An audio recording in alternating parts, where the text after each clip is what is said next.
എനിക്ക് എന്നെ കണ്ടാൽ തന്നെ എനിക്ക് എന്തോ അറപ്പായിരുന്നു, എന്തോ വെറുപ്പായിരുന്നു. എനിക്ക് എന്തോ ഒരു ഭയങ്കര വികൃതം. മുടിയൊക്കെ വെട്ടിക്കളഞ്ഞു, മുടിയൊക്കെ ഇഷ്ടം പോലെ ഉണ്ടായിരുന്നു. മുടിയെല്ലാം വെട്ടിക്കളഞ്ഞേച്ച് മുഖത്തും ഭയങ്കര പാട്, പിന്നെ ഈ മൂക്കിൻ്റെ ഈ 2 ദ്വാരം മാത്രമേ ഉള്ളൂ. അതങ്ങനെ ആക്കി കളഞ്ഞു. അത് എന്നാന്ന് വെച്ചാൽ മുഖത്തെല്ലാം പഞ്ഞി മൂടി കെട്ടി വെച്ചിട്ട് പഴുത്തു. എന്തായിരുന്നു ആ ഒരു ദിവസങ്ങളിൽ മനസ്സിലൂടെ പോയിട്ടുണ്ടായിരുന്നത്? ഇപ്പൊ നമുക്ക് മുന്നോട്ട് പോകാനുള്ള ഒരു ധൈര്യം വേണ്ടേ? ഇതല്ല എനിക്കിനി മുന്നോട്ട് പോകണം എന്നുള്ള ആ ഒരു ഞാൻ ഒരിക്കലും സത്യം പറഞ്ഞാൽ ഓർത്തല്ല ഞാനിപ്പോൾ ഇങ്ങനെ ഇരിക്കുമെന്ന്. അന്നൊക്കെ എന്ന് പറഞ്ഞാൽ എനിക്കൊരു സ്പൂൺ എടുക്കാൻ മറ്റുള്ളവർ സഹായിക്കണം. ഞാൻ 2 വർഷം വീട്ടിൻ്റെ അകത്ത് തന്നെയായിരുന്നു. വീടിൻ്റെ അകത്തെന്ന് പറഞ്ഞാൽ ചില ഈ റോഡിൽ കൂടെയൊക്കെ മനുഷ്യരിങ്ങനെ പോകുമ്പോഴത്തേക്കിനും അങ്ങനെ നോക്കുമ്പോൾ ഞാൻ ഓടിപ്പോയി അകത്ത് കയറും. അവർക്ക് പേടിയാണല്ലോ. എങ്ങനെ ഇങ്ങനെ പോസിറ്റീവായിട്ട് ഇരിക്കാൻ പറ്റും? നിങ്ങൾ മനഃപൂർവ്വമായിട്ട് പോസിറ്റീവായിട്ട് ഇരിക്കുന്നതാണോ അല്ലെങ്കിൽ ഇങ്ങനെയാണോ ആൾ? പിന്നെ ഒരുപാട് സങ്കടപ്പെട്ടിരുന്നിട്ട് തന്നെ എടുക്കാനും ഓരോന്നിനും ഓരോന്നിൻ്റെതായിട്ടുള്ള സമയമില്ല. ചിരിക്കണ്ടപ്പോൾ ചിരിക്കുക, കരയണ്ടപ്പോൾ കരയുക. അതാണ്. മാനത്തെ മാറിക്കുറുമ്പേ പെയ്യല്ലേ പെയ്യല്ലേ പൊന്നെ, മാടത്തെ മാടക്കിടാങ്ങൾ വാവുറങ്ങാരോ, വാവാവും പാടിയുറക്കാൻ ഇല്ലില്ലെന്നമ്മയൻ പൊന്നെ, ചാരത്തെ നോതാരാട്ട് നീ ഉറങ്ങാരോ. എന്താ സൂസൻ ചേച്ചിയിൽ ഏറ്റവും ഇഷ്ടപ്പെട്ട ക്വാളിറ്റി എന്താ? ഈ ഒരു ധൈര്യമാണോ? ലൈഫിനോട് ഇത്രയും ധൈര്യത്തോടു കൂടി ലൈഫിനെ കാണുന്നതാണോ? ക്യാരക്ടറായിട്ട് അടിച്ചു പൊളിച്ച് നടക്കുമല്ലേ, അതാണോ കൂടുതൽ ഇഷ്ടം? 3 ക്വാളിറ്റി പറ. ഒന്നും മിണ്ടുന്നില്ല അല്ലേ? 3 എണ്ണം പറ ചേച്ചിനെ കുറിച്ച്. ചേച്ചിയിൽ ഏറ്റവും ഇഷ്ടമുള്ള ഒരു 3 വായനക്ക് ആദ്യമായിട്ട് വായനക്ക് മിണ്ടാതിരിക്കാൻ പറയൂ.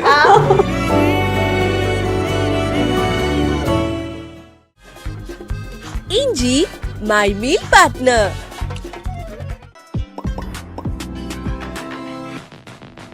ഹായ് ഹലോ, എല്ലാവർക്കും വെറൈറ്റി മീഡിയയുടെ പുതിയൊരു ചർച്ചയിലേക്ക് സ്വാഗതം. ഞാൻ Mastani and this is our show Masti with Mastani. So ഇന്നത്തെ എൻ്റെ ഗസ്റ്റിനെ കുറിച്ച് അങ്ങനെ ഒരുപാട് പറയേണ്ട ആവശ്യമില്ല, കാരണം ഓൾറെഡി കുറേ ആൾക്കാർക്ക് അറിയുണ്ടാവും. എന്നാലും നമ്മുടെയൊക്കെ ലൈഫിൽ ഇങ്ങനെ ചെറിയ ചെറിയ പ്രശ്നങ്ങൾ ഉണ്ടാകുമ്പോൾ അതിലിങ്ങനെ തളർന്നു പോകുന്ന ആൾക്കാർക്ക് വളരെ വലിയൊരു മോട്ടിവേഷനാണ് ഇവർ തരുന്നത്. സോ നമുക്ക് എന്തായാലും വെൽക്കം ചെയ്യാം. Hi Susan. Hi Susan and Sandeep, hello, welcome. ഞാൻ വരുമ്പോൾ തന്നെ ശ്രദ്ധിച്ചത് എന്താണെന്ന് വെച്ചാൽ സെയിം കളർ ഡ്രസ്സൊക്കെ ഇട്ടിട്ടാണ് ഇവർ വന്നേക്കുന്നത്. അപ്പോൾ ഞാനിങ്ങനെ ചോദിച്ചു, നിങ്ങൾ എവിടെ പോകുമ്പോഴും ഇങ്ങനെ തന്നെയാണോ എന്ന്. അപ്പോൾ ഞങ്ങൾ എപ്പോഴും ഇങ്ങനെയാണ്, വളരെ ചെറിയ സമയത്തൊക്കെ മാറിപ്പോവാറുള്ളൂ എന്നൊക്കെ. എത്ര ഡ്രസ്സസ് ഉണ്ട് ഇതേ ഒരേ കളേഴ്സ് ഉള്ള? കുറച്ചുണ്ട്. എല്ലാ കളേഴ്സിലും ഡ്രസ്സ് ഉണ്ടോ? എല്ലാ കളേഴ്സിലും ഒന്നുമില്ല. ആ, ഇപ്പൊ സപ്പോസ് ഇങ്ങനെ സെയിം കളർ ഇടാൻ പറ്റിയില്ലെങ്കിലോ എന്ത് ചെയ്യും? വേറെ ഇടണം. നിർബന്ധമൊന്നുമില്ല ഇല്ല. ഞാൻ ലാസ്റ്റ് ചെയ്തൊരു ഇന്റർവ്യൂവിൽ കണ്ടു ചേട്ടൻ അങ്ങനെ അധികം സംസാരിക്കാറില്ല. ഇപ്പൊ ആ ഒരു പേടിയൊക്കെ മാറിയോ? പിന്നെ കുഴപ്പമൊന്നുമില്ല, ഇപ്പൊ സെറ്റായി. വന്നപ്പോ കുറച്ചുകൂടി ചേട്ടനാണ് സംസാരിച്ചതൊക്കെ. ഇപ്പൊ എത്ര നാളെ കല്യാണം കഴിഞ്ഞിട്ട്? 2 വർഷമാകുന്നു. 2 വർഷം. ഏപ്രിൽ 20 2 വർഷം. ഏപ്രിൽ 20 2 വർഷം. എങ്ങനെയുണ്ട് ദാമ്പത്യ ജീവിതം? കുഴപ്പമില്ല. ഒറ്റവാക്കിൽ പറയല്ലേ, കുഴപ്പമില്ല. അങ്ങനെ എന്ത് ഒരു ഹസ്ബൻഡായി വൈഫായി ഒരു റെസ്പോൺസിബിലിറ്റീസ് എങ്ങനെയുണ്ട്? ജീവിതമല്ലേ. എന്തായാലും ലവ് മാരേജ് അല്ലല്ലോ? അല്ല. അപ്പം അറേഞ്ച്ഡ് മാരേജ്. ഇപ്പൊ ലവ് മാരേജ് ആണെങ്കിൽ നമുക്ക് കുറച്ചുകൂടി ആളെ നേരത്തെ അറിയാം, എല്ലാം അറിയാം. ഇതിപ്പം കല്യാണം കഴിഞ്ഞപ്പോ എന്തെങ്കിലുമൊക്കെ മാറ്റങ്ങളൊക്കെ ഫീൽ ചെയ്തിട്ടുണ്ടായിരുന്നോ? ഇപ്പൊ 2 years ഒക്കെ ആയപ്പോ? അല്ല, കല്യാണത്തിന് മുമ്പ് ഞങ്ങൾ 1-2 മാസം സംസാരിക്കുകയും എൻഗേജ്മെന്റ് കഴിഞ്ഞിട്ട് 2-3 മാസം കഴിഞ്ഞിട്ടാണ് കല്യാണം. എങ്ങനെയാ നിങ്ങളുടെ ലവ് മാരേജ് അല്ല പറഞ്ഞു, അറേഞ്ച്ഡ് മാരേജ് ആണ്. അപ്പം എങ്ങനെയാ, മാട്രിമോണി ആണോ അല്ലെങ്കിൽ ഇല്ല വീട്ടിൽ നിന്ന് ഇങ്ങനെ നോർമലി വന്ന പ്രപ്പോസലാണോ? അല്ല, ഫേസ്ബുക്ക് വഴി കണ്ട്. അതെങ്ങനെ വന്നെന്ന് പറഞ്ഞ? ഫ്രണ്ടൊക്കെ അയച്ചു, ഞാൻ അയച്ചു, അങ്ങനെ മെസ്സഞ്ചറിൽ മെസ്സേജ് അയച്ചു. അല്ല, മെസ്സേജ് അയച്ച് കാണാൻ വരാൻ പറഞ്ഞു, വീട്ടിൽ വരാൻ പറഞ്ഞു. അങ്ങനെ വീട്ടിൽ പോയി കണ്ടു, പിന്നെ കല്യാണം ഉറപ്പിച്ച് എന്താ ഈ ഒരു പ്രൊഫൈലിൽ ഇങ്ങനെ ഫ്രണ്ട് റിക്വസ്റ്റ് അയക്കാൻ തോന്നിയത് റീസൺ എന്താ? പാട്ടെല്ലാം കേൾക്കുമായിരുന്നു. പാട്ടൊക്കെ പാടുന്നുണ്ടോ? പാടുമ്പോ ഇതിപ്പോ ഈ ആക്സിഡന്റിന് ശേഷം അല്ലേ വന്നത്? ഓക്കെ. ആക്സിഡന്റ് ഉണ്ടായത് 2006 ഓ, അപ്പൊ ഒരുപാട് വർഷമായി. ഇപ്പൊ ഞാനിങ്ങനെ ഇൻട്രോയിൽ പറഞ്ഞ പോലെ തന്നെ ഇപ്പൊ ചെറിയ ചെറിയ പ്രശ്നങ്ങൾ വരുമ്പോൾ തന്നെ ആളുകൾ പെട്ടെന്ന് ഡിസപ്പോയിന്റഡ് ആവും, അല്ലെങ്കിൽ ഇനിയില്ല ലൈഫ്, എനിക്കിനി ഒന്നുമില്ല ചെയ്യാനില്ല എന്നൊക്കെ പറഞ്ഞ് നിൽക്കുന്ന കുറേ, പ്രത്യേകിച്ച് ഇപ്പോഴത്തെ ജനറേഷനുള്ള പിള്ളേരുകളൊക്കെ ചെറിയൊരു കാര്യത്തിന് തന്നെ പെട്ടെന്ന് ഡെസ്പായി പോകും. അങ്ങനെയുള്ള ആൾക്കാർക്കൊക്കെ ശരിക്കും ഭയങ്കര പ്രചോദനമാണ് ചേച്ചി എന്ന് പറയുന്നത്. കുറേ പേര് പറഞ്ഞ് കേട്ടൊരു കാര്യമായിരിക്കും. നേരത്തെ ഇപ്പോഴും എന്നെ വിളിച്ച് പറയാറുണ്ട് ഞാൻ ഭയങ്കര പ്രചോദനമാണെന്നൊക്കെ. എൻ്റെ ബിഹൈൻഡ് ദ റൂൾസിലെ ഇന്റർവ്യൂ ഒക്കെ കണ്ടിട്ട് ഭയങ്കരമായിട്ട് മോട്ടിവേഷനാണെന്നൊക്കെ പറഞ്ഞിട്ട് വിളിക്കാറുണ്ട്. ഈയിടെ ഒരു കൂട്ടുകാരി എന്നെ വിളിച്ചിട്ട് മെസ്സഞ്ചർ ഞങ്ങൾ കണ്ടിട്ട് പോലും ഇല്ലാത്ത കൂട്ടുകാരി. അപ്പം പിന്നെ എനിക്ക് മെസ്സഞ്ചറിൽ മെസ്സേജ് അയച്ചിട്ട് പറഞ്ഞു ഒരു പാട്ടം കണ്ട പാടിയിട്ട് അത് കേട്ടിട്ട് നല്ലതാണെന്ന് പറഞ്ഞുകൊണ്ട് അപ്പം പറഞ്ഞു പിന്നെ ഞാൻ അന്നേരം പുള്ളിക്കാരിയുടെ കഥ പറയുന്നത് എന്നോട് അങ്ങനെ പറഞ്ഞു ഞാൻ ഭയങ്കര പ്രചോദനമാണ്. അന്ന് പുള്ളിക്കാരി ഹോസ്പിറ്റലിൽ കിടന്ന പുള്ളിക്കാരിക്ക് ഒരു വൈകാരിയൊക്കെ ആയിരുന്നു. അപ്പം അതൊക്കെ ഇപ്പം കുഴപ്പമില്ല, മാറി. അപ്പം അന്ന് അവിടെ കിടന്നപ്പം 2 സിസ്റ്റർമാരും കണ്ട വന്നപ്പോഴത്തേക്കിന് എന്നെക്കുറിച്ച് ഇങ്ങനെ പറഞ്ഞപ്പം പുള്ളിക്കാരിക്ക് അങ്ങനെ ഒരു ഒന്നിനോട് ഒരു അങ്ങനെ കാണുമോ കേൾക്കുമോ ഒരു വിശ്വാസം ഒന്നുമില്ലായിരുന്നു. പക്ഷെങ്കിൽ എൻ്റെ ഇൻ്റർവ്യൂ കാണാൻ പറഞ്ഞു. അങ്ങനെ ആ ഇൻ്റർവ്യൂ എടുത്ത് നോക്കി പുള്ളിക്കാരിക്ക് ഇത് മോട്ടിവേഷനായി. അപ്പം പുള്ളിക്കാരിയുടെ ലോകത്തോട് അത് തരണം ചെയ്ത് അങ്ങനെ പുള്ളിക്കാരി നല്ല എഴുതുകയൊക്കെ ചെയ്യും. അങ്ങനെ ഇപ്പം നല്ല കൂട്ടം. അപ്പം ആദ്യമായിട്ട് എന്നെ കാണണമെന്ന് അതിന് ഭയങ്കര ആഗ്രഹമാണ്. കണ്ടിട്ടില്ല, കാണണം. ഇപ്പൊ ഞാൻ അറിഞ്ഞിടത്തോളം ഭയങ്കര ദൈവവിശ്വാസിയാണ് അല്ലേ? ദൈവവിശ്വാസമൊക്കെ കുറഞ്ഞോ? ഇല്ല, ഞാൻ നേരത്തെ ഒരുപാട് പ്രാർത്ഥിച്ചോണ്ടിരുന്ന ഒരാളാണ്. എന്തിനാ വെറുതെ കളത്ര പറയുന്നത്? ദൈവത്തിനെ കൂടെ ഞാൻ ചോദിക്കാൻ വരുമായിരുന്നു. കാരണം ഭയങ്കര ദൈവവിശ്വാസി, അപ്പൊ അതുപോലുള്ളൊരു സ്ഥലത്ത് വെച്ചിട്ടാണല്ലോ ആക്സിഡന്റ് ആയത്. അത് ദൈവവിശ്വാസത്തിനെ ബാധിച്ചോ എന്നായിരുന്നു ഞാൻ ചോദിക്കാൻ വന്നത്. ഇല്ല, നേരത്തെ എനിക്കൊരു സങ്കടം വന്നിട്ടുണ്ടെങ്കിൽ ഞാൻ ഓടി പള്ളിയിൽ പോവായിരുന്നു. ഞങ്ങളുടെ വീടിന്റെ തൊട്ടടുത്ത് പള്ളിയുണ്ട്. അപ്പൊ അവിടെ പോയിരുന്ന് കുറേ ഇരുന്ന് പ്രാർത്ഥിച്ചിട്ട് കരയും ഇങ്ങനെ. അപ്പൊ നമുക്ക് മനസ്സിനൊക്കെ ഭയങ്കര ഒരു ആശ്വാസമാണ്. അത് ഇപ്പോഴും മനസ്സിലൊക്കെ ഉണ്ട്. പക്ഷെങ്കിൽ നമ്മൾ നേരത്തെ അങ്ങനെ ഓടിപ്പോകാൻ പറ്റുമായിരുന്നു. പക്ഷെ ഇപ്പം അങ്ങനെ ഓടിപ്പോകാൻ പറ്റുന്നില്ല. നമുക്ക് പ്രാർത്ഥിക്കണം എന്നൊക്കെ ഉണ്ട്. നേരത്തെ പോലെ പണ്ടത്തെ പോലെ പ്രാർത്ഥിക്കണം. ഒരുപാട് പേര് ഇങ്ങനെ ഒരിതായിട്ട് പറയുമല്ലോ. പക്ഷെങ്കിൽ ഒത്തിരി പേര് പ്രാർത്ഥനയ്ക്കായിട്ട് വിളിച്ചൊക്കെ പറയുമായിരുന്നു. ഇപ്പം ഞാൻ അങ്ങനെയൊന്നും പ്രാർത്ഥിക്കും, എല്ലാവർക്കും വേണ്ടിയിട്ട് പ്രാർത്ഥിക്കുന്നുണ്ട്. ഞാൻ നന്നായില്ലേലും മറ്റുള്ളവർ നന്നായിരിക്കണമെന്ന് തന്നെ എൻ്റെ ആഗ്രഹം.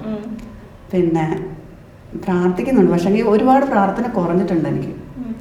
അപ്പൊ അതിൻ്റെതായിട്ടുള്ള ബുദ്ധിമുട്ടുകളും ഉണ്ട് കേട്ടോ. അതാണ് പിന്നെ നേരത്തെ പോലെ കണ്ടിന്യൂസ് ആക്കണമെന്നുണ്ട്. ഞാൻ ഇപ്പൊ ഈ ഒരു ആക്സിഡന്റ് ഇപ്പം കുറെ പേർക്ക് അറിയാം, എന്നാലും നമ്മുടെ പ്രേക്ഷകർക്ക് വേണ്ടിയിട്ട് ഒന്ന് പറയാൻ പറ്റുമോ? ധ്യാന കേന്ദ്രത്തിലായിരുന്നില്ലേ നടന്നത്? കേട്ട് മടുത്ത് കാണാം. സത്യം പറഞ്ഞ കേട്ട് ഈ ചെവിയൊക്കെ ചെകിടിച്ച് കാണും അവർക്കൊക്കെ. ഇങ്ങനെ ഇവർക്കൊന്നും ഇതുവരെ നിർത്താറായിട്ടില്ലേ? അത് നമ്മൾ എന്ത് ചെയ്താലും രണ്ട് പറയുന്ന ആൾക്കാരുണ്ട്. ഇല്ല, കുഴപ്പമില്ല. അവരൊക്കെ നമ്മളെ ഇങ്ങനെ സ്നേഹിക്കുന്നോണ്ടാണ്. അതെ, ആ സ്നേഹമൊക്കെ കൂടുതൽ കൊണ്ടാകട്ടോ പറയുന്നത്. അത് വേറൊന്നും. ഫോട്ടോഷൂട്ട് പിന്നെ ആക്സിഡന്റ് നടന്നല്ലേ ചോദിച്ചത്? ആക്സിഡന്റ് നടന്നത് 2006 ഇവിടെ ഡോൺ ബോസ്കോയിൽ വെച്ച് ഗ്യാസ് ലീക്കായതാണ്. ഞാൻ ചുരുക്കിയാ പറഞ്ഞു കേട്ടോ. അത് പിന്നെ ഗ്യാസെ പിടിച്ച് ഓഫാക്കാൻ നോക്കിയത് ഒരു ചേട്ടൻ ജെയിംസ് എന്ന് പറയുന്ന ഒരു ചേട്ടൻ ഓഫാക്കാൻ നോക്കി, ഓണായി.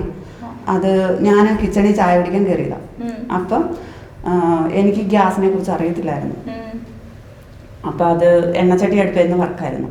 അതിന് തീ കയറി പിടിച്ചിട്ട് അതിൻ്റെ ആവി അടിച്ച എനിക്ക് തീയൊന്നും ദേഹത്ത് കത്തിയില്ല. അതിൻ്റെ ഒരു ചെറിയ വങ്ങലുണ്ടായിരുന്നു. അപ്പം അങ്ങനെ ഞാൻ ബോധമൊന്നും കിട്ടില്ല, നടന്നു പോയി ജീപ്പേ കയറി. അത് അന്ന് പെരിയാർ ഹോസ്പിറ്റലാണ് കൊണ്ടുപോയത്. അപ്പം അത് അന്ന് അവിടെ കിടന്നപ്പം ആള് തീരുമെന്ന് കണ്ടിട്ട് എല്ലാവരും പറഞ്ഞു കൊച്ചിനെ ഇവിടെ കിടത്താൻ പറ്റത്തില്ല, വേറെ ഏതെങ്കിലും ഹോസ്പിറ്റലിൽ കൊണ്ടുപോകണമെന്ന് പറഞ്ഞു.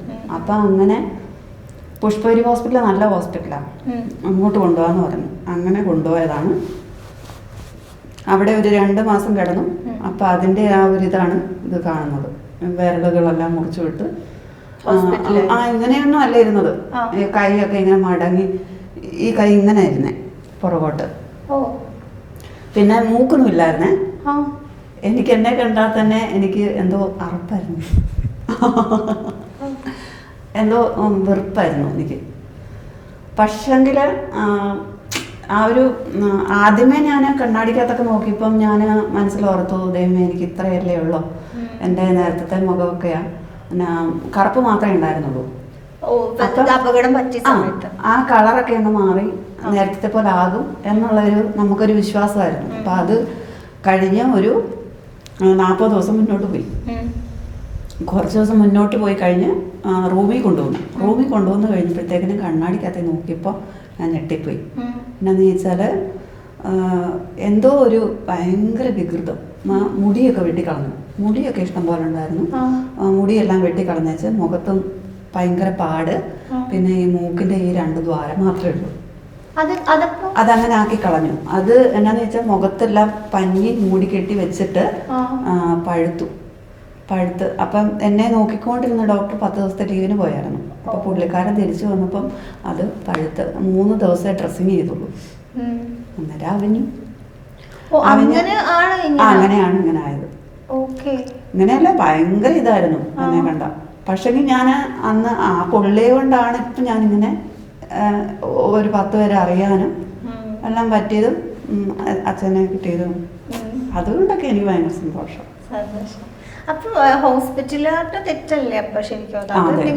ഞാൻ കേസൊക്കെ കൊടുത്തിട്ടുണ്ടായിരുന്നു. അത് ഞാൻ 9 മാസം ഈ കോട്ടയം സാന്ത്വനം എന്ന് പറയുന്ന ആനി എന്ന് പറയുന്ന ഒരു ആൻറ്റിയാണ് അത് നടത്തുന്നത്, ആനി ബാബു. എനിക്ക് അവരെ ഒന്നും മറക്കാൻ പറ്റത്തില്ല. എന്നാന്ന് വെച്ചാൽ ആൻറ്റി കാരണം ആദ്യത്തെ സർജറികളൊക്കെ എനിക്ക് നടന്നത്. ആൻറ്റി ഒത്തിരി അവിടെ വരുന്ന ഒരു ചേട്ടന്, അനിൽ എന്ന് പറയുന്നൊരു ചേട്ടന് എന്നെ സഹായിച്ചു. 2 ലക്ഷം രൂപ എങ്ങാണ്ടോ. പിന്നെ അവിടെ ഒരു ബാങ്കിൽ ഒരു അക്കൗണ്ട് കൂടിയിട്ട് പിന്നെ മഠങ്ങളിലൊക്കെ പോകുമായിരുന്നു. ഞാൻ പൈസയ്ക്ക് വേണ്ടിയിട്ട് പിരിക്കാനായിട്ട് ഇങ്ങനെ പോകുമായിരുന്നു. അങ്ങനെ ആ പൈസയെല്ലാം സേവ് ചെയ്തിട്ടാണ് ആദ്യത്തെ സർജറി നടന്നത്. അപ്പോൾ അനിലെന്ന് പറയുന്ന ആ ചേട്ടന് പിള്ളേരില്ലായിരുന്നു.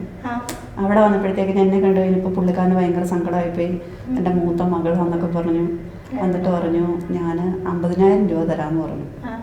അങ്ങനെ പുള്ളിക്കാരന് ഫസ്റ്റ് ഒറ്റയ്ക്കാണ് വന്നത്. വേറെ എങ്ങോട്ടാണ്ടോ പോകാനായിട്ട് ഇറങ്ങിയ മനുഷ്യനാണ്.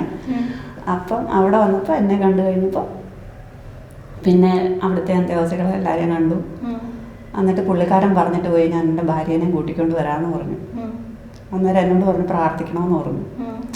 അപ്പം ഞാൻ പറഞ്ഞില്ലേ അന്നൊക്കെ ഞാൻ പ്രാർത്ഥിക്കുമ്പം പെട്ടെന്ന് ഓരോരുത്തർക്ക് അപ്പം എനിക്ക് എന്തായാലും മനസ്സിൽ തോന്നിയിട്ടുണ്ടെങ്കിൽ ഞാൻ പറയുകയും ചെയ്യും. ഇന്നത് നടക്കും എന്ന് പറയുമ്പോൾ അത് എന്തെങ്കിലും നടക്കുമോ. ചിലപ്പോൾ നമ്മുടെ മനസ്സിലിങ്ങനെ തോന്നുന്നു, ചിലപ്പോൾ 2 വർഷം 3 വർഷം എന്നൊക്കെ. അപ്പം ഞാൻ ഇങ്ങനെ പറഞ്ഞു പിള്ളേരില്ലെന്ന് പറഞ്ഞപ്പോൾ ഞാൻ പറഞ്ഞു ഞാൻ പ്രാർത്ഥിക്കാം, 2 വർഷം കഴിയുമ്പോൾ ചേട്ടനൊരു കുഞ്ഞുണ്ടാവുമെന്ന് പറഞ്ഞു. ഞാൻ ഓർത്തില്ല, പക്ഷെങ്കിൽ സത്യം പറഞ്ഞു. എന്നിട്ട് പ്രാർത്ഥിക്കുന്നുണ്ടായിരുന്നു. അങ്ങനെ എന്നിട്ട് 2 വർഷം കഴിഞ്ഞപ്പോൾ ഒരു കുഞ്ഞുണ്ടായി അവർക്ക്. എന്നിട്ട് പറഞ്ഞു ഇത് മൂത്ത മോളാന്ന് പറഞ്ഞു. പക്ഷെ പുള്ളിക്കാരന് 50,000 രൂപയെന്ന് പറഞ്ഞിടത്ത് ആ ഹോസ്പിറ്റലിൽ വന്നു. അന്ന് എനിക്ക് പനി കൂടിപ്പോയി. പനി കൂടിയിട്ട് സർജറി നടക്കത്തില്ലെന്ന് ഓർത്താ അമൃതയിലാണ് കൊണ്ടുപോയത്, എറണാകുളം. അന്ന് എനിക്കൊരു പേടിയുണ്ടായിരുന്നു. എന്നാന്ന് ചോദിച്ചാൽ ആദ്യത്തെ സർജറി അല്ലേ. അപ്പോൾ അവിടുത്തെ ഈ പിള്ളേരൊക്കെ ഇറങ്ങിയപ്പോഴത്തേക്കിനും എന്നോട് പറഞ്ഞു സൂസൻ ചേച്ചി പിന്നെ സർജറി ചെയ്യുമ്പോൾ അവരോട് ഡോക്ടറോട് പറയണം റോമയെ പോലെ ചെയ്യാൻ. റോമയുടെ ഷേപ്പ് വേണം. അങ്ങനെ ആ പിള്ളേര് ഓരോ ഇത് പറഞ്ഞു. അങ്ങനെ ചെയ്യാൻ പറ്റുമല്ലോ. അപ്പൊ നമ്മൾ ഓർത്തിരിക്കുന്നതന്നെ പ്ലാസ്റ്റിക് സർജറി ചെയ്യുമ്പോഴത്തേക്കും നമ്മുടെ മുഖമൊക്കെ മാറിപ്പോകും, അവരെ പോലൊക്കെ ആക്കാലോ. ഞാൻ പറഞ്ഞു എനിക്ക് റോമാടെ ഒന്നും വേണ്ട അന്ന് പറഞ്ഞു. പിന്നെ അങ്ങനെയാണ് ആദ്യത്തെ സർജറി അവിടെ നടന്നത്. പിന്നെ കുറേ സർജറി നടന്നു കേട്ടോ. എത്ര സർജറീസ് ചെയ്തു? ശരിക്കും ഓർക്കുന്നില്ല. ഈ കാലേന്നൊക്കെ എടുത്തു വെച്ചിട്ടാണ് മൂക്കൊക്കെ ചെയ്തേക്കുന്നത് ഇത്. പിന്നെ പിന്നെ ഒരു ഫോട്ടോഷൂട്ട് ഉണ്ടായിരുന്നു, ഡോക്ടർ മനു ഗോപിനാഥൻ. അത് ഭയങ്കര വൈറലായി. അത് ആ സംഭവം എന്ന് പറഞ്ഞാല് അതൊക്കെ കഴിഞ്ഞതാ, 2-3 വർഷമായതല്ലേ. അത് ഈ കഴിഞ്ഞ ദിവസം ഒരു 4 ദിവസം മുമ്പേ ഞങ്ങൾ നാട്ടിൽ പോയില്ലേ, അന്ന് എൻ്റെ അച്ഛയുടെ മൊബൈലിലേക്ക് കൂട്ടുകാരൻ ഒരു മെസ്സേജ് അയച്ചു, എടാ നിന്റെ വാട്സപ്പിൽ ഒരു ഇതിട്ടിട്ടുണ്ട് നോക്കിക്കേന്ന് പറഞ്ഞോണ്ട്. അപ്പം പുള്ളിക്കാരൻ നോക്കിയപ്പോ എന്താ ഞങ്ങളുടെ ആ ഫോട്ടോ അത് അപ്ലോഡ് ചെയ്തേക്കും, അതെടുത്ത് അപ്ലോഡ് ചെയ്തേക്കും. എന്നിട്ട് ഒരു ഇന്ത്യൻ അല്ല അതെന്നിട്ട് അവര് കളഞ്ഞെന്ന് തോന്നുന്നു. അത് കുറെ ചീത്ത പറഞ്ഞു. എന്നാന്ന് വെച്ചാൽ ഞങ്ങള് താമസിച്ചുകൊണ്ടിരിക്കുന്നത്തെ ആൾക്കാരൊക്കെ തെറ്റിദ്ധരിച്ച് അറിയാൻ മേലാത്ത ആൾക്കാർ. അപ്പം ഈ അവർക്കൊക്കെ ആകെപ്പാടെ ടെൻഷൻ ആകത്തില്ലേ. എന്നാന്ന് വെച്ചാൽ ഞാൻ ഈ മനുഷ്യനെ ചതിച്ചെന്ന് ഓർക്കും. കല്യാണം കഴിഞ്ഞിട്ട് ഇവള് ചതിച്ചെന്ന് ഓർക്കും. ഇത് ഇന്ത്യൻ ഹെൽത്ത് അത് തന്നെ ആ ഒരു പേജ്. ഇപ്പം നേരത്തെ പറഞ്ഞല്ലോ കണ്ണാടി നോക്കിയപ്പോഴേക്കും എനിക്ക് ഭയങ്കര ദേഷ്യം തോന്നി. ആ ഒരു മൊമെന്റും ഇപ്പൊ ഉള്ള ഒരു മൊമെന്റും എന്താ ഫീൽ ചെയ്യുന്നത്? ഇല്ല, അതൊക്കെ ഓർക്കുമ്പോൾ എനിക്ക് ഒരുപാട് സന്തോഷം. ഇപ്പം എന്താണെന്ന് വെച്ചാൽ നമുക്ക് ഒത്തിരി കാര്യങ്ങൾ മനസ്സിലാക്കാൻ പറ്റി. പിന്നെ ഒരു നല്ലൊരു ഭർത്താവിനെ കിട്ടി, നല്ലൊരു കുടുംബത്തിലേക്ക് ചെന്നു. പിന്നെ നല്ല സ്നേഹമുള്ള ആൾക്കാരാണ് എല്ലാവരും. അതുപോലൊക്കെ ചിലപ്പോൾ മിക്ക പെൺപിള്ളേർക്ക് അങ്ങനെ കിട്ടത്തില്ലായിരിക്കും. എന്താണെന്ന് വെച്ചാൽ ഒരു അത്രയും സ്നേഹമുള്ള ഒരു പാർട്ട്ണറും ഫാമിലിയും. അതെ, എല്ലാവർക്കും നല്ല സ്നേഹമാണ്. അത് പറയാതിരിക്കാൻ പറ്റില്ല. എല്ലാവരും നല്ല ഒരു എന്നാ പറയുന്നത് ഒത്തൊരുമയുണ്ട്. ഈ വയ്യാണ്ട് അപ്പൊ എത്ര ദിവസം കിടന്നിട്ടുണ്ടായിരുന്നു ഇങ്ങനെ ഹോസ്പിറ്റലിൽ കിടന്നത്?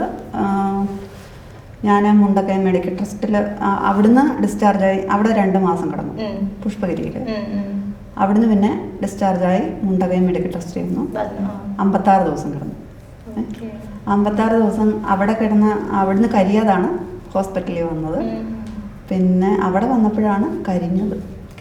അവിടെ ഒരു എണ്ണ ചികിത്സയാണ്. ആ എണ്ണ തന്നെ നമ്മുടെ നടുവിന് തന്നെ ഒരു ദ്വാരം ഉണ്ടായിരുന്നു. ആ ദ്വാരം എന്ന് പറഞ്ഞാൽ ഒരു നെല്ലിക്കാൻ മുഴുപ്പോളം ഉണ്ടായിരുന്നു. അത് കരിയുന്നില്ലായിരുന്നു. അത് ഇവര് ബെഡ് പാം വെച്ചിട്ട് അങ്ങനെ ആക്കിയിട്ട് കണ്ടിട്ടും കാണാത്തോണ്ടിരുന്നു. അത് എന്നിട്ട് അങ്ങനെ ആക്കി പിന്നെ അവിടെ വന്നാണ് എണ്ണ ഒഴിച്ചൊഴിച്ച് അത് പിന്നെ ഈ കൈയുടെ ഒക്കെ ആണെങ്കിലും ഈ ആ എണ്ണ ഇട്ടിട്ടാണ് ഇത് ഓപ്പറേഷൻ ചെയ്തിട്ടില്ല. ആ എണ്ണ ഇട്ട് ഇത് വിട്ടു. പിന്നെ പാടൊക്കെ മാറാൻ നല്ലതാ കേട്ടോ. ഇപ്പോഴും തേക്കുവാണെങ്കിൽ നല്ലതാ. ഒരു അച്ഛൻ ഉണ്ടാക്കുന്ന എണ്ണ നല്ല എണ്ണയാണ്. അപ്പൊ ഈ കഴിഞ്ഞ ദിവസം ഞാൻ പോയപ്പോഴത്തേക്കിനും അതിലെ പാസ് ചെയ്ത് പോയപ്പോൾ ഞാൻ മുന്നേ ഞാൻ കിടന്ന ഹോസ്പിറ്റലിൽ അത് അവിടെ പോയി നമുക്ക് ആ എണ്ണയും കൂടെ മേടിച്ചിട്ട് പോകുമായിരുന്നു എന്നൊക്കെ പറഞ്ഞു. രാത്രിയായിരുന്നു ഞങ്ങൾ അവിടെ പോകുമ്പോ. അപ്പം അവിടെ പോയി താമസിക്കത്തില്ലേ, അപ്പൊ അതുകൊണ്ട് പിന്നെ മേടിച്ചില്ല. അങ്ങനെ എന്തായിരുന്നു ആ ഒരു ദിവസങ്ങളിൽ മനസ്സിലൂടെ പോയിട്ടുണ്ടായിരുന്നത്? ഇപ്പൊ നമുക്ക് മുന്നോട്ട് പോകാനുള്ള ഒരു ധൈര്യം വേണ്ടേ? ഇതല്ല എനിക്കിനി മുന്നോട്ട് പോകണം എന്നുള്ള ആ ഒരു. ഞാൻ ഒരിക്കലും സത്യം പറഞ്ഞാൽ ഓർത്തല്ല ഞാനിപ്പൊ ഇങ്ങനെ ഇരിക്കുമെന്ന്. അന്നൊക്കെ എന്ന് പറഞ്ഞാൽ എനിക്കൊരു സ്പൂൺ എടുക്കാൻ മറ്റുള്ളവർ സഹായിക്കണം. എന്ന് വെച്ചാൽ ഹോസ്പിറ്റലൊക്കെ കിടക്കുമ്പോൾ നമ്മൾ കരയും. നമുക്ക് പെൺപിള്ളേരുടേതായിട്ടുള്ള ബുദ്ധിമുട്ടുകൾ ഒക്കെ ഉണ്ടല്ലോ. അപ്പം അതൊക്കെ വരുമ്പോഴത്തേക്കിനും നമുക്ക് ഒരുപാട് സങ്കടമാണ്. നമ്മൾ അന്നേരം ഓർക്കും, തമ്പുരാനെ എന്തിനാണ് ഇങ്ങനെ ഇരിക്കുന്നത്, ഈ ഒരു അവസ്ഥയെന്ന് പറഞ്ഞാൽ ഭയങ്കര ഒരവസ്ഥ, ആർക്കും കൊടുക്കില്ല ഇതുപോലെ. അങ്ങനെയൊക്കെ ഞാൻ ആ കട്ടിലേ കിടന്ന് ചിന്തിച്ചിട്ടുണ്ട്. പക്ഷെങ്കിൽ അപ്പോഴൊക്കെ എനിക്ക് ഞാൻ ഒരുപാട് സ്വപ്നങ്ങൾ കാണുമായിരുന്നു. അപ്പോൾ അവിടെ ഒരു ഞങ്ങളുടെ ഒരു ജോൺസൺ ബ്രദർ ഉണ്ടായിരുന്നു. ബ്രദർ ഇങ്ങനെ എനിക്ക് വ്യാഖ്യാനിച്ച് തരും. എനിക്ക് സത്യം പറഞ്ഞാൽ കൈയൊക്കെ വിരളൊക്കെ നഷ്ടപ്പെട്ടപ്പോൾ ഞാൻ ഓർത്തു എനിക്കിനി ചോറ് വാരി തിന്നാൻ പറ്റത്തില്ല, ഒന്നും പറ്റത്തില്ല, ഒരു ജോലി ചെയ്യാൻ പറ്റത്തില്ല, മറ്റുള്ളവരെ ആശ്രയിച്ച് തന്നെ അതിനെങ്ങനെ ജീവിക്കുന്നത്. പിന്നെ എനിക്കൊരു ജപമാല എടുക്കാൻ പറ്റത്തില്ല. ഞങ്ങളെന്ന് പറഞ്ഞാൽ ഓർത്തഡോക്സുകാർ. പക്ഷെങ്കിൽ എനിക്ക് കത്തോലിക്ക പള്ളിയിൽ പോകുന്നത് ഭയങ്കര ഇഷ്ടമാണ്. അവിടുത്തെ പാട്ടും കുർബാനയും ഞങ്ങളുടെ പള്ളിയിൽ പോകുന്ന ഇഷ്ടമല്ലെന്നല്ല, പക്ഷെങ്കിൽ എന്നാലും അവിടുത്തെ ജപമാലയും പാട്ടും ഒക്കെ കേൾക്കുമ്പോൾ നമുക്ക് ഭയങ്കര ഒരു ഇതാണ്. അപ്പം ഞാൻ കത്തോലിക്ക പള്ളിയിലാണ് കൂടുതലും പോകുമായിരുന്നു. അപ്പോൾ ജപമാല ചൊല്ലുമായിരുന്നു. അപ്പോൾ ജപമാല എടുക്കാൻ പറ്റത്തില്ലല്ലോ എന്നോർത്ത് ഭയങ്കര സങ്കടമായിരുന്നു. അന്നെനിക്ക് സ്വപ്നം കണ്ട് ഞാൻ അപ്പം മാതാവിൻ്റെ കയ്യിൽ ഇങ്ങനെ ഒരു ജപമാലയുടെ ഒരു ഇത് പിടിച്ചുകൊണ്ട് നിൽക്കുന്നത് ഒക്കെ ആയിട്ട് അപ്പം എനിക്കിങ്ങനെ തരുന്നതായിട്ടൊക്കെ സ്വപ്നം കണ്ടപ്പോൾ ഞാൻ ഓർത്തു ഇതന്നെ എനിക്കിങ്ങനെ കാണിച്ചു തന്നേന്ന്. അപ്പം ഞാൻ ബ്രദറിൻ്റെ അടുക്ക ഇങ്ങനെ ചോദിച്ചപ്പം ബ്രദർ പറഞ്ഞു, നിനക്ക് പിടിക്കാൻ പറ്റത്തില്ല ജപമാല, പിടിക്കാൻ പറ്റത്തില്ലാത്തതുകൊണ്ട് നിനക്ക് ചൊല്ലാൻ പറ്റുമല്ലോ, നീ ചൊല്ലിക്കോ, മാതാവ് പിടിച്ചോളാന്നാണ് പറയുന്നതെന്ന് പറഞ്ഞു. അങ്ങനെ അത് ഭയങ്കര സന്തോഷമായി. പിന്നെ ജോലിയൊന്നും ചെയ്യാൻ പറ്റത്തില്ലായിരുന്നല്ലോ. അത് ഞാൻ 2 വർഷം വീട്ടിൻ്റെ അകത്ത് തന്നെയായിരുന്നു. വീട്ടിൻ്റെ അകത്തെന്ന് പറഞ്ഞാൽ ചില ഈ റോഡിൽ കൂടെയൊക്കെ മനുഷ്യരിങ്ങനെ പോകുമ്പോഴത്തേക്കിനും ഇങ്ങനെ നോക്കുമ്പോൾ ഞാൻ ഓടിപ്പോയി അകത്ത് കയറും. അവർക്ക് പേടിയാണല്ലോ, എന്നെ കണ്ടത് തന്നെ എനിക്ക് പേടിയില്ലേ. അപ്പം പിന്നെ അവർ പേടിക്കണ്ടല്ലോ എന്ന് ഓർത്തുകൊണ്ട് ഞാൻ ഇങ്ങനെ ചെമ്പരത്തി വേലിയാണ് ഞങ്ങളുടെ വീടിൻ്റെ അവിടെ. ചെമ്പരത്തി വേലിയുടെ അവിടെ ഇങ്ങനെ ഇരിക്കും. ചിലപ്പം വീട്ടിൻ്റെ അകത്തിരുന്ന് മടുത്തിട്ട് തണുപ്പാണ്, ഭയങ്കര തണുപ്പാണ്. അപ്പം ഇച്ചിരി വെയിൽ കൊള്ളാനായിട്ടാണ് നമ്മൾ മുറ്റത്തോട്ട് ഇറങ്ങുന്നത്. അത് അങ്ങോട്ടും ഇങ്ങോട്ടും ഒക്കെ നോക്കിയിട്ട് ആരെങ്കിലും കാണുന്നുണ്ടോ എന്നൊക്കെ നോക്കിയിട്ടാണ് ഇറങ്ങുന്നത്. ഇറങ്ങിപ്പോയി ആരും ഇല്ലെങ്കിൽ അവിടെ പോയി വേലിയുടെ അവിടെ ഇരിക്കും. ഇരുന്നിട്ട് ഇങ്ങനെ കുനിഞ്ഞിരുന്നിട്ട് അന്ന് നമുക്ക് മൊബൈലൊന്നുമില്ല. എന്നിട്ട് പിന്നെ നേരം പോകാൻ എന്താ ഉള്ളത്, അങ്ങനെ ഇരിക്കും. പിന്നെ ചില റോഡിൽ കിടക്ക് പിള്ളേരൊക്കെ പോകുമ്പോഴത്തേക്കും ഇങ്ങനെ നോക്കും. ചിലർക്കൊക്കെ പേടിയായിരുന്നു. പക്ഷേ എൻ്റെ ഒരു ചേച്ചിയുടെ മോക്ക് മാത്രം പേടിയായിരുന്നു. അവള് വീട്ടിൽ വന്നാൽ പാതകത്തിൻ്റെ അടി കയറിയിരിക്കുമായിരുന്നു. അതൊക്കെ മാറി. അത് ഒരു ദിവസം മാറി. രാത്രിക്ക് അവള് തന്നെ എൻ്റെ കൈ വന്ന് പിടിച്ചോട്ടു. ഞാൻ ഒരുപാട് സങ്കടപ്പെട്ടായിരുന്നു, അങ്ങനെ കരഞ്ഞ്. അന്ന് അവളെ ഇങ്ങനെ രാത്രി കൈ വന്ന് പിടിച്ചോണ്ട് പോയി, ആന്റീന്ന് പിടിച്ചോണ്ട്. ഞാൻ ആലോചിക്കുകയാണ്, എന്ത് ബ്യൂട്ടിഫുൾ ആയിട്ട്, എന്ത് ചിരിച്ചോണ്ടാണ് ആ ഓരോ സിറ്റുവേഷൻസ് ഇങ്ങനെ സംസാരിക്കുന്നത്. എങ്ങനെ ഇങ്ങനെ പോസിറ്റീവായിട്ട് ഇരിക്കാൻ പറ്റും? ഇങ്ങനെ മനഃപൂർവ്വമായിട്ട് പോസിറ്റീവായിട്ട് ഇരിക്കുന്നതാണോ, അല്ലെങ്കിൽ ഇങ്ങനെയാണോ ആൾ ക്യാരക്ടർ? നമ്മളെ പിന്നെ ഒരുപാട് സങ്കടപ്പെട്ടിരുന്നിട്ട് തന്നെ എടുക്കാനാണ്. ഓരോന്നിനും ഓരോന്നിൻ്റെതായിട്ടുള്ള സമയമില്ലേ. ചിരിക്കണ്ടപ്പോൾ ചിരിക്കുക, കരയേണ്ടപ്പോൾ കരയുക. അതാണ് മുന്നോട്ട് പോകാനുള്ള ആ ഒരു ഊർജം. മുന്നോട്ട് പോകണം. അതെ, അത് ശരി. നമ്മൾ ചിലപ്പോഴൊക്കെ നമ്മൾ പറയും പോകും, കാണിച്ചു തരാം, അങ്ങനെയൊക്കെ പറയാം. പക്ഷെ എന്നാലും പോകാൻ പാടില്ല. എന്താ സൂസൻ ചേച്ചിയിൽ ഏറ്റവും ഇഷ്ടപ്പെട്ട ക്വാളിറ്റി എന്താ? ഈ ഒരു ധൈര്യമാണോ? ലൈഫിനോട് ഇത്രയും ധൈര്യത്തോടു കൂടി ലൈഫിനെ കാണുന്നതാണോ? ക്യാരക്ടറായിട്ട് അടിച്ചു പൊളിച്ച് നടക്കുമല്ലേ, അതാണോ കൂടുതൽ ഇഷ്ടം? ഒരു 3 ക്വാളിറ്റി പറ. ഒന്നും മിണ്ടുന്നില്ല അല്ലേ? 3 എണ്ണം പറ ചേച്ചിനെ കുറിച്ച്. ചേച്ചിയിൽ ഏറ്റവും ഇഷ്ടമുള്ള ഒരു 3 വായിനാക്ക്. ആദ്യമായിട്ട്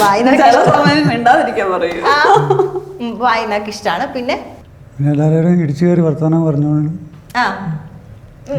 പിന്നെ പാട്ടൊക്കെ പാടും. പാട്ട് നമ്മൾ പാടിക്കണ്ട, ചുമ്മാതാണ്. നമ്മള് വെറും ബാത്റൂം സിംഗർ. പക്ഷെ ഇല്ല, അത് ഫേസ്ബുക്കിലൊക്കെ ആ പാട്ട് കണ്ടിട്ടാണല്ലോ വീണത്. കേട്ടിട്ട് വീണു. അത് വീണത് എഴുന്നേറ്റിട്ടില്ല. എണീക്കണ്ടല്ലോ. അല്ല, എനിക്ക് ഒരു ചട്ടുമായി കാലിനെന്തെറ്റി? കാലിനൊരു ഇതായി. കാലിന് അത് ഒരു ആക്സിഡന്റ് ഉണ്ടായതാ. കല്യാണത്തിന് ശേഷം? കല്യാണത്തിന് മുമ്പ്. അത് നേരത്തെ ചട്ടൊന്നും ഇല്ലായിരുന്നു. ഇപ്പം മുട്ടിന് ചെറിയ പ്രശ്നം, മുട്ട് തേയ്മാനം. വണ്ടിയല്ലേ ഓടിക്കുന്നത്? വണ്ടി ഓടിക്കുന്നുണ്ട്, വേദന, മുട്ടുവേദന. പിന്നെ വെരിക്കോസ് ഉണ്ട്. വെരിക്കോസിന്റെ പൊട്ടി. അപ്പം അത് വെച്ചിട്ടായി വണ്ടി ഓടിക്കുന്നത്. അപ്പം ഭയങ്കര വേദന.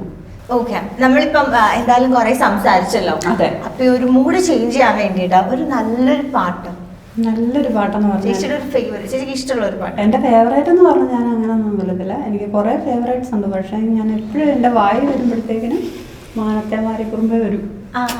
എനിക്കറിയത്തില്ല, എല്ലാവർക്കും ഇഷ്ടമല്ലേ? നല്ല പാട്ടാ. എനിക്ക് ഞാൻ പാടിയിട്ടുള്ള കുറേ. കുഴപ്പമില്ല, എന്നാലും കുഴപ്പമില്ലല്ലോ. ഇല്ല. മാനത്തെ മാരിക്കുറുമ്പേ പെയ്യല്ലേ പെയ്യല്ലേ പൊന്നെ, മാടത്തെ മാടക്കിടാങ്ങൾ വാവുറങ്ങാരോ, വാവം പാടിയുറക്കാൻ ഇല്ലില്ലെന്നമ്മയൻ പൊന്നെ, ചാരത്തെ നോതാരാട്ട് നീ ഉറങ്ങാരോ, മാമൂട്ടാനിങ്കും കൊണ്ടേ മാറച്ചുരന്നെൻ്റെ ചെല്ലപ്പുള്ള, നെഞ്ചോരം പാടിയുറക്കാനുള്ള കരഞ്ഞൻ ചെല്ലപ്പുള്ള, രാരീരം രാരീരം രാരീരം രാരോ, രാരീരം രാരീരം രാരീരം രാരോ. ഇതാണോ ബാത്റൂം സിംഗിങ് എന്നൊക്കെ പറഞ്ഞേ? നല്ല രസമായിട്ട് പാടുന്നുണ്ട്. ഇതൊക്കെ പാടി ഇൻസ്റ്റഗ്രാമിലൊക്കെ ഇടം കൂട്ട് അല്ലേ? എന്നാലും ആൾക്കാരൊക്കെ എവിടെ ഇങ്ങനെ നിൽക്കുക. ചേച്ചിയുടെ ഏത് പാട്ട് ആദ്യം ഫേസ്ബുക്കിൽ കേട്ടത്? ഭക്തിയാനായിരുന്നു. ഇവളുടെ ഒരു മറ്റേ പുള്ളിക്കാരനിട്ടൊരു പാട്ടില്ലേ, ഏത്? തീയിൽ തീയിൽ നൽകുളർമേകി. എൻ്റെ ഹസ്ബൻഡിന് ഏറ്റവും ഇഷ്ടം പാട്ട്, എപ്പോഴും കേട്ടോണ്ടിരിക്കുന്ന പാട്ടെന്ന് പറഞ്ഞാൽ ഒരു ക്രിസ്ത്യൻ ഡിവോഷണൽ സോങ് ഞാൻ സ്റ്റുഡിയോയിൽ പോയി പാടിയിട്ടുണ്ടായിരുന്നു. അത് എൻ്റെ കൂടെ കോമഡി ഉത്സവത്തിൽ ശരത്ത് എന്ന് പറയുന്നൊരു എൻ്റെ ഒരു ഫ്രണ്ട്, അവന് സ്പോട്ടപ്പൊക്കെ ചെയ്യും. അവന് സ്കൂളിൽ ഞങ്ങൾ പാടുന്നുണ്ടായിരുന്നു. അപ്പം അവൻ എന്നോട് പറഞ്ഞ, ചേച്ചി നമുക്ക് രണ്ടുപേർക്കും കൂടെ ഒരു ഡ്യൂറ്റ് പാടാന്ന് പറഞ്ഞു. അപ്പം സ്കൂളിൽ പാടിയിടാന്ന് പറഞ്ഞു. അവൻ്റെ ഇതിലെങ്ങാണ്ട് യൂട്യൂബിൽ ഇടാനായിട്ടായിരുന്നു. ചേച്ചി ഒരു പാട്ട് പാടാവോ, ഞാനും കൂടെ പാടാന്ന് പറഞ്ഞു. അങ്ങനെ ഒരു പാട്ട് പാടി, മറ്റേ മാണിക്കക്കല്ലാൽ മിനുമെനഞ്ഞേ മാമണിക്കൊട്ടാരം, ആ പാട്ട്. ആ പാട്ട് പാടി അത് അതില് ഇതായി, നല്ല ഇതായപ്പോഴത്തേക്കിനും പിന്നെ മോഹൻ കാഞ്ഞിരമണ്ണിൽ എന്ന് പറയുന്ന ഒരു അങ്കിള് അവിടുന്ന് വിളിച്ചു. എന്നെ വിളിച്ചിട്ട് പറഞ്ഞു ഇതുപോലെ ഒരു പാട്ട് പാടാനായിട്ട്. പുള്ളിക്കാരന് സ്റ്റുഡിയോ ഉണ്ട്. അങ്ങനെ പാടാനായിട്ട് വരാമെന്ന് ചോദിച്ചപ്പം എനിക്ക് വേണ്ടിയിട്ട് എഴുതിയ പാട്ടാ അങ്കിള്. ഒരു പുള്ളിക്കാരന് കുറേ ദിവസങ്ങളായിട്ട് എനിക്ക് വേണ്ടിയിട്ട് എൻ്റെ ഒരു ഇതിൽ എഴുതിയ പാട്ട് തീയിൽ കുളിർമേകി എന്ന് പറഞ്ഞുണ്ട്. അപ്പം അത് ഭയങ്കര ഇഷ്ടമാണ്. അതിപ്പോ എടുത്ത് എപ്പോഴും കേൾക്കും. എന്നാ പിന്നെ അതൊന്ന് പാടിയാലോ, നമ്മള് കേക്കട്ടെ. തീയിൽ കുളിർമയേകി കൊടും ചൂടതിൽ തണലേകി, തീയിൽ കുളിർമയേകി കൊടും ചൂടതിൽ തണലേകി, എന്നെ വിളിച്ചു തോളിൽ വഹിച്ചു എൻ പ്രാണനെ വീണ്ടെടുത്തു, എന്നെ വിളിച്ചു തോളിൽ വഹിച്ചു എൻ പ്രാണനെ വീണ്ടെടുത്തു,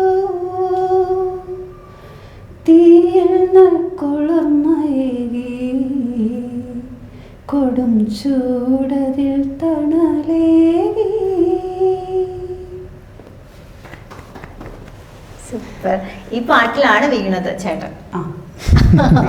ഓക്കേ, അടിപൊളി. ചേച്ചിക്ക് ഇപ്പൊ ഉണ്ടല്ലോ ഇതുവരെ ഉള്ളതിൽ കിട്ടിയ ഏറ്റവും വലിയൊരു ഉപദേശം എന്താ? എപ്പോഴും ലൈഫിൽ ഇങ്ങനെ കീപ്പ് ചെയ്യുന്നേ, അല്ലെങ്കിൽ മറക്കാത്ത, ഇന്നാണ് പറഞ്ഞ ഈ ഒരു കാര്യം എന്നും എന്റെ മൈൻഡിലുണ്ടെന്നൊരു സാധനല്ലേ? ഇല്ല, അത് സ്നേഹ കൂടുതൽ കൊണ്ട് ഓരോരുത്തരൊക്കെ ഇങ്ങനെ പറഞ്ഞിട്ട് നമുക്ക് പറഞ്ഞു തരുമല്ലോ. അതെനിക്ക് കേൾക്കാനൊക്കെ ഇഷ്ടമാണ്. ഈ ചെറുതാണേലും വലുതാണേലും നമുക്ക് നല്ല ഉപദേശങ്ങൾ, നല്ല കാര്യമാണെങ്കിൽ നമുക്കത് കേൾക്കുന്നതിന് യാതൊരു പ്രശ്നമില്ല. നമുക്കെന്നല്ല, എനിക്കത് ഞാൻ കേൾക്കും. പിന്നെ എന്തെങ്കിലും ഒരു എനിക്കത് ഒരു ഇതായിട്ട് തോന്നിയിട്ടില്ലെങ്കിൽ ഞാൻ അത് വിടും. ഇപ്പം ഒരുപാട് പേര് സപ്പോർട്ട് ചെയ്യുന്നുണ്ട്. ഇപ്പം ചേച്ചിനെ ഇഷ്ടപ്പെടുന്ന കുറെ ആൾക്കാരുണ്ട്. അതേപോലെ തന്നെ എന്തെങ്കിലും വിമർശനങ്ങളോ അല്ലെങ്കിൽ എന്തെങ്കിലും നെഗറ്റീവ് സാധനങ്ങളൊക്കെ വരാറുണ്ടോ? വിമർശനം എന്ന് പറഞ്ഞാൽ നമുക്ക് ഇടയ്ക്ക് ഒരു വീഡിയോ ഇട്ടപ്പോഴത്തേക്കിനും ഒരു എന്താ ഇവളെങ്ങനെ കരിഞ്ഞു അങ്ങനെങ്ങാണ്ട് ഒരു കമന്റ് വന്നു. അത് കണ്ടപ്പോൾ എനിക്ക് പുള്ളിക്കാരനോട് ദേഷ്യമുണ്ട് തോന്നിയത്. അത് ഞാൻ അത് മറ്റേ നമ്മുടെ നേരത്തെ ഒരു പേജുണ്ട് നമുക്ക് ചങ്ങാതിക്കൂട്ടം മറ്റേ നാദതരംഗിണി. അത് നേരത്തെ ഒക്കെ ഒരുപാട് എൻ്റെ ഒരു ഫ്രണ്ടുണ്ട്, എൻ്റെ പാട്ടൊക്കെ ഇടും, ബിനു എന്ന് പറയും. അപ്പം പുള്ളിക്കാരന് ഒരു പാട്ടിട്ടപ്പോൾ അതിൽ ഇട്ടേക്കുന്നതാണ് ഈ ഒരു കമൻസ്. അപ്പം അത് കണ്ടപ്പം അത് ഞാൻ കുറച്ച് ദിവസം കഴിഞ്ഞപ്പോഴത്തേക്കിനാണ് കണ്ടത്. പക്ഷെ കണ്ടപ്പം ദേഷ്യമൊന്നും തോന്നില്ല. ഞാൻ പറഞ്ഞു ഇങ്ങനെ പറഞ്ഞേ, ഞാൻ കരിഞ്ഞതാണെങ്കിൽ ആങ്ങളെന്നാണ് ഞാൻ വിളിച്ചത്, അല്ല വേറൊന്നുമില്ല വിളിച്ചത്. അങ്ങനെ വിളിച്ച് ഞാനും ഒരു കമൻസ് ഇട്ടു. അത് കഴിഞ്ഞ് പിന്നെ അതിന് ഒരു മറുപടി ആയിട്ടൊന്നും ഇട്ടിട്ടുമില്ലായിരുന്നു. അപ്പം അവന് ഇങ്ങനെ അതിന് ഇതായിട്ട് റിപ്ലൈ ആയിട്ടിട്ട് എന്തോന്നടേ എന്ന് ചോദിച്ചോണ്ടിട്ടുണ്ടായിരുന്നു. എന്തോന്നടേ ഇത് എന്നാ. പിന്നെ ചെറുതായിട്ട് സങ്കടമൊക്കെ തോന്നി. എന്നാന്ന് വെച്ചാല് പിന്നെ കാണുമല്ലോ ഇങ്ങനെ ചില ഇത് തൊണ്ടനട്ടോ, അതൊക്കെ പിന്നെ നമ്മളൊന്ന് വിട്ടുവിടുക. നമുക്കതിലൊന്നും ഒരു പ്രശ്നമില്ല. സന്തോഷിപ്പിക്കുന്ന കാര്യങ്ങൾ മാത്രമേ, അല്ലാത്ത കാര്യങ്ങൾ വിട്ട് കളയാം. ഓക്കെ, എന്തായാലും നമ്മളിപ്പോ വൈൻഡപ്പിലേക്ക് പോയിക്കൊണ്ടിരിക്കുകയാണ്. അപ്പോൾ ഇതേപോലെ തന്നെ നമുക്കിപ്പം ചെറിയ ചെറിയ വിഷമങ്ങൾ തളർന്നു പോകുന്ന ആൾക്കാരുണ്ടാവും. അങ്ങനെയുള്ള ആൾക്കാർക്കൊക്കെ ചേച്ചിക്ക് എന്തെങ്കിലും ഒരു അഡ്വൈസ് കൊടുക്കാനുണ്ടോ? ഇപ്പൊ എനിക്ക് പറ്റുമോ? പറ്റൂലേ? ബെസ്റ്റ് പറയൂ, ഞങ്ങൾക്ക് 2 മോട്ടിവേഷൻ തരൂ. അല്ല, ചെറിയ ചെറിയ കാര്യങ്ങൾ വരുമ്പോഴത്തേക്കിനും അതൊക്കെ അങ്ങോട്ട് വിട്ടിട്ട് നമുക്ക് ജീവിതം എന്ന് പറഞ്ഞാൽ ഒന്നില്ലേ ഉള്ളൂ. അപ്പോൾ അത് സന്തോഷം കാണും, ഒരുപാട് ദുഃഖങ്ങൾ, അതിൽ കൂടുതൽ ദുഃഖങ്ങൾ കാണും. പിന്നെ നമുക്ക് സന്തോഷവും വേണം, പക്ഷെങ്കിൽ ഒരുപാട് ദുഃഖം തരുമ്പോഴത്തേക്കിനും നമുക്ക് ആർക്കാണേലും പറ്റത്തില്ല, സഹിക്കാൻ പറ്റത്തില്ല. മനുഷ്യരല്ലേ നമ്മൾ, തളർന്നു പോകും. എന്നാലും അത് മുന്നോട്ട് തരണം ചെയ്ത് പോകുക. പിന്നെ ഇപ്പം കൂടുതലും കല്യാണമൊക്കെ കഴിഞ്ഞാലും ഒരുപാട് ഡിവോഴ്സും കാര്യങ്ങളും ഒക്കെ അല്ലേ. കുഞ്ഞുങ്ങളെയൊക്കെ ഇട്ടിട്ട് പോകുമ്പോഴാണ് സങ്കടം വരുന്നത്. എന്തിനാ അങ്ങനെ പോകുന്നത്? കുഞ്ഞുങ്ങളെയൊക്കെ ഇട്ടിട്ട് പോകുമ്പോൾ സങ്കടമല്ലേ. എനിക്ക് അവരോടൊക്കെ പറയാനുള്ളത്, ആ ഒരു ജീവിതത്തിലേക്ക് കയറിയിട്ട് അത് എന്ത് വന്നാലും കുഞ്ഞുങ്ങളൊക്കെ ഉണ്ടെങ്കിൽ അവരെ നോക്കി ജീവിക്കുക, മുന്നോട്ട് പോകുക. ഓക്കെ, എന്തായാലും ലാസ്റ്റ് ആയിട്ട് ഒരു പാട്ടും കൂടെ കേട്ടിട്ട് നമുക്ക് വായിക്കാം. ആരാധനക്കേറ്റം യോഗ്യനായവനേ, അനശ്വരനായ തമ്പുരാനേ, ആരാധനക്കേറ്റം യോഗ്യനായവനേ, അനശ്വരനായ തമ്പുരാനേ, അങ്ങേ സന്നിധിയിൽ അർപ്പിക്കുന്നീ കാഴ്ചകൾ, അങ്ങേ സന്നിധിയിൽ അർപ്പിക്കുന്നീ കാഴ്ചകൾ, അവിരാമം ഞങ്ങൾ പാടാം ആരാധന ആരാധന നാഥ ആരാധന. ഓക്കെ, അപ്പോൾ കമ്മിങ്. അപ്പോൾ ഇൻസ്റ്റഗ്രാമിലൊക്കെ ആക്റ്റീവായിട്ട് ഇതുപോലെ പാട്ടൊക്കെ പാടി വീഡിയോസ് ഒക്കെ ഇടണം. ആൻഡ് ഓൾസോ ഇതേപോലെ തന്നെ ധൈര്യമായിട്ടും പോസിറ്റിവിറ്റി ഒക്കെ കൊണ്ട് മുന്നോട്ട് പോവാ. നേരത്തെ പറഞ്ഞ പോലെ മുന്നോട്ട് പോയാലേ പറ്റുള്ളൂ. അതെ, അപ്പോൾ എല്ലാവിധ ആശംസകളും. ഇതേപോലെ തന്നെ എന്നും സന്തോഷമായിട്ട് ഇരിക്കാൻ സാധിക്കട്ടെ. എല്ലാവിധ അനുഗ്രഹങ്ങളും കിട്ടട്ടെ. And thank you so much for coming. All the very best. Welcome.